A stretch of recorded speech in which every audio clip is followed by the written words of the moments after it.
More about the new rules and also the property tax cap that just passed the Senate today is Republican Senator John Flanagan of Long Island. Senator, thanks very much for your time. No problem. Thank you.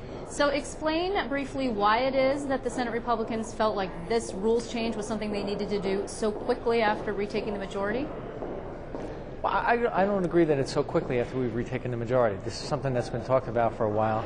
We extended the rules temporarily a couple of times already. At least 3 of the 4 rule changes that we're trying to make permanent right now were already in the temporary rules that we added.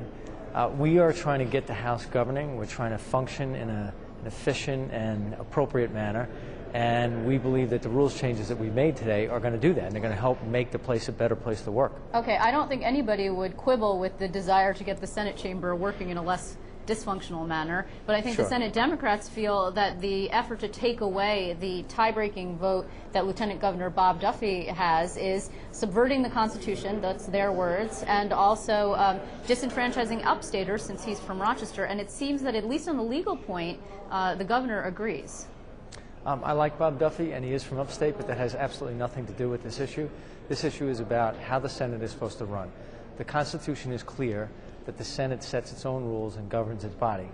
Now, there could be rules changes that people don't like, but they are certainly within the purview and the province and the power of the Senate to decide. I believe that the Constitution is clear, and really what this does, had this rule been in effect last year, at the time that everything sort of went awry in June and July, right.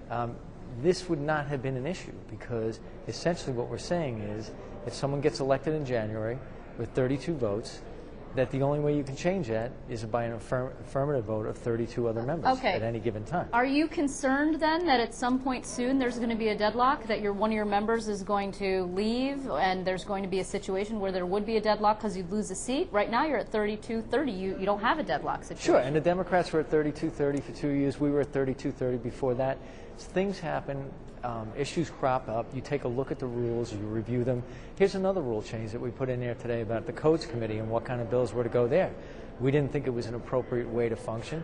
These things evolve, they can change. I think this is a wise course of action because it provides for some certainty and continuity. And in reality, I think it will go a long way towards helping the Senate function, regardless of which party is in power. Okay, but you're not, just to be clear, you're not expecting some member of your conference to leave soon or otherwise depart for some reason and losing a seat, which would of course be problematic for you.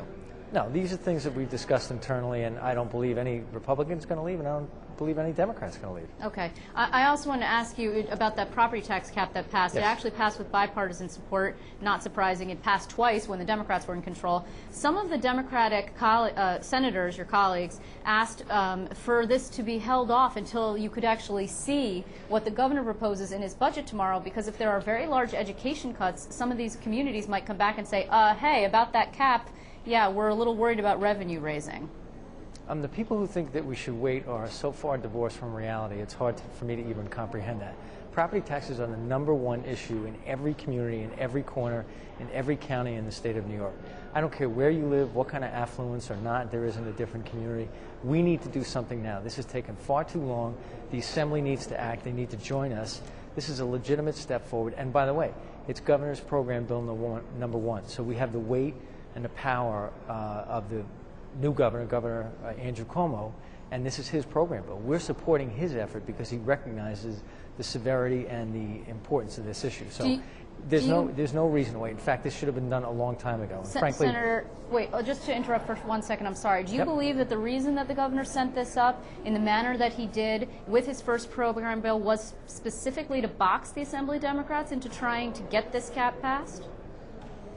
Look, anybody can interpret it the way they want. I don't think if someone feels they're backed into a corner, then that's their fault.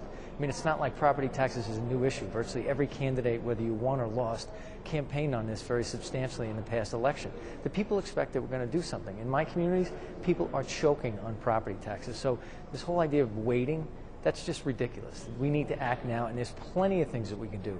Yes, the budget's going to come out tomorrow. Yes, it's going to be painful, and yes, it's going to be ugly. But that doesn't mean that we shouldn't be taking very strong steps. Property tax cap, a spending cap at the state level, a supermajority for tax and fee increases. Then we're not doing this in isolation. This is part of an overall approach that really lets the public know that the things we talked about during the campaign are actually the things that we're going to enact while we're here governing. Okay, just real briefly, Senator, this cap did not include mandate relief linked to it, which some argue is necessary to prevent bankrupting school districts. Liz, I couldn't agree with you more. We have a mandate relief bill on the floor today.